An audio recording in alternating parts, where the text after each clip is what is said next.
እሺ ተመልካቾች እንዴት ናችሁ?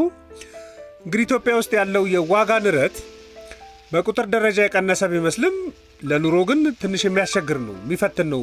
በተለይ ዋጋ ንረት ማለት ሳይሆን ዋጋ ሰዎች እየሄዱ በየገበያው የሚያገኙት ዋጋ ንረት ማለት በተከታታይ የሚጨምር ዋጋ ማለት ነው እና የአንድ ቁስ ብቻ ማለት አይደለም። ነገር ግን ኢትዮጵያ ውስጥም ብቻ አይደለም፣ በኢኮኖሚክስም ቢሆን የመንግስት ሁኔታ፣ የመንግስት ውሳኔዎች፣ የመንግስት እንቅስቃሴ ዋጋ ንረትን ሊያባብስ የሚችልባቸው ብዙ ሁኔታዎች አሉ። በሁለት መንገድ አስቡት ጉዳዩን። አንደኛው ሆን ብሎ ዋጋ ንረት እንዲጨምር ሊያደርግ ይችላል መንግስት። ለምን ከተባለ የዋጋ ዝቅጠት ወይ ዴፊሌሽን በተፈጠረ ጊዜ ጠቅላላ ኢኮኖሚው ስለማይነቃቃ የተወሰነ ዋጋ ንረት እንዲጨመር ሊያደርግ ይችላል። ለምሳሌ ገንዘብ ወደ ገበያ ለቀቅ በማድረግ ዋጋ ንረት ትንሽ ከፍ እንዲል፣ ዋጋ ንረት ከፍ ሲል የአምራች ሴክተሩ እንዲነቃቃ፣ የሸማች ሴክተሩ እንዲነቃቃ ሊያደርግ ይችላል። የትኛው ፖይንት ድረስ እቺ ተፈጥሮ የምትባለው የዋጋ ንረት እስከ 3% መሆን አለበት በየአመቱ። ዋጋና የቁሳቁስ ዋጋና አገልግሎት እስከ 3% ቢያድግ ጤነኛ ነው ይባላል፣ አምራች ክፍሉ እንዲነቃቃ። አሁን የጃፓን ኢኮኖሚ አንዱ ፈተና ኔጌቲቭ እና በቃ ኔጌቲቭ ውስጥ ገብቶ ማለት ነው። ዋጋ ንረት ምን ማለት ነው? አምና ከሚሸምቱበት ዘንድሮ የሚሸምቱበት በተወሰነ መልኩ እየቀነሰ እንደማለት ነው። ይህ አምራቾችን ስለማያበረታታ የጃፓን ኢኮኖሚ እንዳይመለስ ትንሽ ዋጋ ንረት ማደግ አለበት ሲባል የመንግስት አንዱ የፖሊሲ አካል ይሆናል። ሁለተኛው ግን ስትራክቸራሊ መሰራት ያለባቸውን ስራዎች ካልሰራና ድክመት ከተፈጠረ እና በፖሊሲ እርምጃዎች ዋጋ ንረት ሊባባስ ይችላል በመንግስት አክሽን። ለምሳሌ ኢትዮጵያ ውስጥ የተወሰደው ጉዳዮችን እንመልከት። ለምሳሌ ኢትዮጵያ ውስጥ ከፍተኛ የገቢ ታርጌት አለ። መንግስት መሰብሰብ የሚፈልገው ከፍተኛ የገቢ ታርጌት አለ። ኦልሞስት ወደ 2 ትሪሊየን ለመሰብሰብ የሚያቅድ ኢኮኖሚ ነው። የገቢ አቅሙን ለማሳደግ ኮሚትመንት ውስጥ የገባ ነው። ስለዚህ በሁሉም ዳይሬክሽን ገቢ ለማሳደግ ነው የሞክረው። በዚህ ሂደት ውስጥ ዋጋ ንረት ሊያባበስ የሚችልባቸው ምክንያቶች አሉ። አንደኛው ከፍተኛ ግብር ሊጥል ይችላል። አሁን ከፍተኛ ግብር መጣል ምን ሊያደርግ ይችላል? አምራቹ የምርት ወጪ ይጨምርበታል። አሁን ዋጋ እኮ ንረት በዋናነት የሚመጣው ሸማች ላይ ነው። ከፍተኛ ግብር አምራቹ ላይ የሚጣልበት ከሆነ የምርት ወጪ ላይ ወስዶ ይደምረዋል፣ ከስሮ ሊያመርት ስለማይችል ማለት። ይሄንን የተጨመረበትን የግብር ክፍያ ቀጥታ ለሸማች ነው የሚለቀው። ከምን ጋር? ከሚያመርተው ቁስና አገልግሎት ጋር አድርጎ ማለት ነው ወደ ሸማቹ ይወርዳል። ለምሳሌ አንድ ዳቦ የሚያመርት ሰው በ10 ብር ዳቦ ያመርታል ብላችሁ አስቡ። አሁን የነዳጅም የዱቄትም የሌሎችም ወጪዎቹ ከፍተኛ ሆኖ ደግሞ ከፍተኛ ታክስ ከተጣለበት ወስዶ እዛች አንድ ዳቦ ላይ ያችን ዳቦ ለማምረት የማወጣው ወጪ እዚህ ነው ያልነው ብሎ አዳ ያረጋታል። ስለዚህ በመንግስት እርምጃ ዋጋ ንረት ያድጋል ማለት ነው። ለምሳሌ ድጎማ የሚያነሳ ከሆነ ለምሳሌ የኢትዮጵያ ኢኮኖሚ ከነዳጅ ላይ ራሱ ድጎማ ሲያነሳ ይደጎም የነበረው የነዳጅ ወጪ አምራችና ሎጂስቲኩ ላይ ነው የሚደመረው።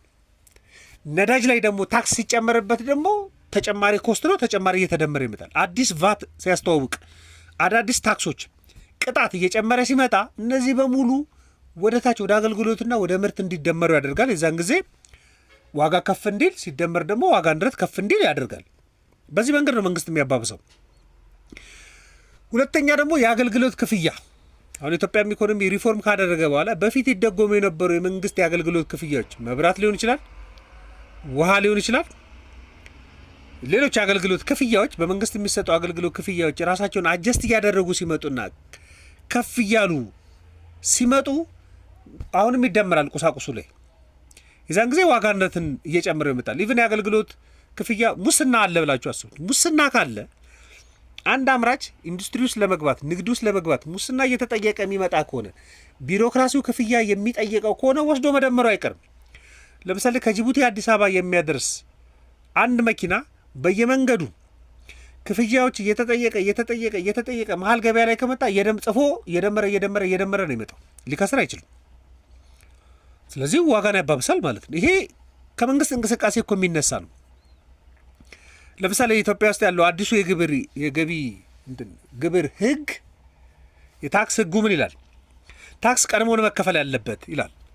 ቀድሞ መከፈል አለበት ማለት በፊት ለታክስ ወደፊት ግብር ላይ የሚከፈልን ገንዘብ እየተጠቀሙበት መቆየት ነበር። በአመት አንዴ ይከፈል ስለነበር አሁን ቀድሞ ለመክፈል መመሪያ በአዋጅ ያዛል።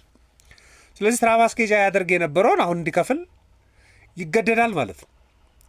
ይሄ ካሻውት ሊያደርገው ይችላል። ስለዚህ እችን ለማካካስ ለሚቀጥለው 3 ወር የሚከፍለው ግብር ስለሚል ዋጋ ላይ አድ ሊያደርግ ይችላል። እሱ ብቻ ሳይሆን ለምሳሌ ቁጥጥር ስጋት ሊጨምር ይችላል። ስለዚህ ቁጥጥሩ የሚሄድበትን አላውቅም ስለሚል ስጋት ስለሚጨምር ወደፊት የዚህን ያህል ሊሆን ይችላል በሚል ስጋት አምራቹ፣ አከፋፋይ፣ ሻጭ ዋጋ እንዲጨምር ሊያደርገው ይችላል። ይሄ በሙሉ በመንግስት አክሽን ዋጋ ንረት የሚያባብሱ ምክንያቶች ናቸው። ለምሳሌ የምርት እንቅስቃሴ ጤነኛ እንዳይሆን የሚሆን ከሆነ ለምሳሌ የጸጥታ ችግር ኖሮ ያንን የጸጥታ ችግር የሎጂስቲክ ሁኔታዎች መንግስት መቆጣጠር የማይችል ከሆነ እሱ ምክንያት ብቻ ዋጋን ከፍ ሊያደርገው ይችላል።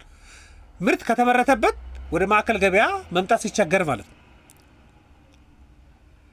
መንገድ ላይ ህገወጥ ጉምሩኮች የሚኖሩ ከሆነ ጉምሩኮቹ እየተጣሉ ቢመጣ ከሆነ ዋጋ እያደገ ይመጣል። የዛን ጊዜ ዋጋ ንረት ሊያድግ ይችላል። ስለዚህ በመንግስት ውሳኔ ዋጋ ንረት ሊያድግ ይችላል። ኢትዮጵያ ውስጥም እሱ ጫና እንደሚኖር መገመት ትችላላችሁ።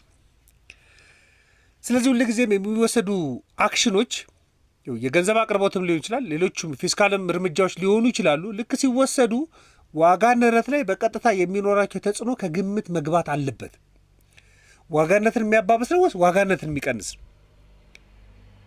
ጠቅላላ ኢኮኖሚውን አሻሽላለሁ ተብሎ የሚወሰድ እርምጃ ዋጋ ንረትን የሚያባብስ ሊሆን ይችላል። ለምሳሌ ገቢ ተሰብስቦ ምርትና ምርታማነት ላይ አርፎ መሰረተ ልማቶችን አሟልቶ ኢኮኖሚ ያድጋል ተብሎ ነው ታርጌት የሚደረገው። ነገር ግን ገቢ የሚሰበሰበው የተወሰኑ አምራቾች ላይ ጫና የሚፈጥር ከሆነ የተወሰኑ አቅራቢዎች ሞኖፖል ስለሚሆኑ ዋጋ እያሳደጉ ሊመጡ ይችላሉ። ስለዚህ ገቢ የመሰብሰብ ታርጌት ዋጋ ንረትን የሚያባብስ ፍራቻን የሚፈጥር አለመሆኑ ማረጋገጥ ያስፈልጋል። ምክንያቱም ሁለቱንም አክሽን እየወሰደ የሚሄደው መንግስት ስለሆነ ማለት ነው። ግን ምን ሊያደርግ ይገባል የሚባለው የመንግስት ሚና መሆን ያለበት ጤነኛ የሆነ የፉክክር ሜዳ መክፈት አለበት። ጤነኛ የሆነ ምርት በጤነኛው በፉክክር እንዲያድግ ማድረግ በጣም ያስፈልጋል። የገንዘብ ፈሰስም ከሆነ ደግሞ መለየት ያስፈልጋል። ለምሳሌ ግብር ከሆነ ግብር የሚጣለው ወትሮም ግብር የሚከፍሉ ሰዎች ላይ ጫና መፍጠር ሳይሆን ወደ ግብር ስርዓት ውስጥ ያልመጡትን ወደ ግብር ስርዓት ውስጥ በማምጣት የገቢ አድማሱ ማስፋት ማለት ነው። በአንድ 3-4 የግብር አይነቶችን መጫንካ ሳይሆን የተወሰኑ የግብሮችን በሂደት መሄድ፣ የግብር ፎታዎችን ማሰብ፣ እንደዚህ አይነት አክሽኖች መወሰድ አለባቸው። ለምሳሌ የምንዛሬ አቅርቦትን ማረጋጋት፣ እዚህ የሚፈጠረውን ጫና በሌሎቹ እርምጃዎች ለማሻሻል መሞክር። የምርት እንቅስቃሴ ከሆነ ችግር የተፈጠሩበት የምርት እንቅስቃሴ ጤነኛ እንዲሆን ማድረግ፣ ምርት ከሚመረትበት እስከ ተጠቃሚው ድረስ ያለውን እንቅስቃሴ ጤነኛ ማድረግ በጣም ያስፈልጋል። ስለዚህ የመንግስት እርምጃ ዋጋ ንረትን የማባባስ እድል አለው።